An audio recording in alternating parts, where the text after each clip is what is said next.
Macron chose the grandeur of Versailles for his first face-to-face talks with Putin. In the opulence of the royal palace, he raised uncomfortable issues, such as the Russian media's coverage of his election campaign. Macron accused two influential outlets of attempting to influence the French election in favor of his rival, Marine Le Pen, who has been friendly with Putin.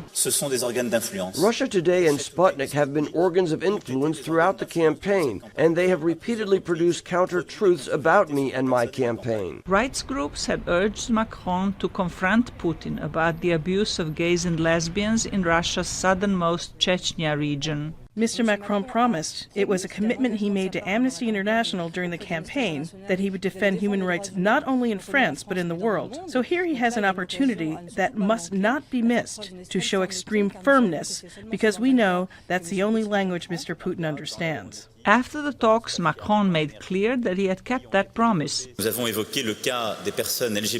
discussed the case of LGBT persons in Chechnya, but equally the case of the NGOs in Russia. On these subjects, I very precisely indicated to President Putin France's expectations. The French president also criticized Russia's military interventions in Syria and eastern Ukraine. For his part, Putin called for an end to Western sanctions against Russia.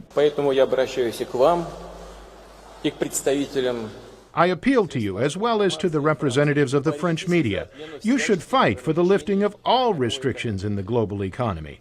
Only the lifting of all restrictions to free market and free competition, fair and free of political interests and opportunistic instruments, can help the development of the world economy, contribute to fighting unemployment, and increase the quality of life for our citizens.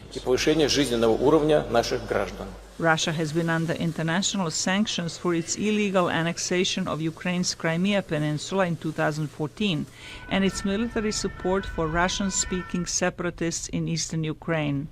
In Syria, Russia supports the government of President Bashar al-Assad in its bloody campaign to subdue the opposition. Zlatica, Hoke, VOA News, Washington.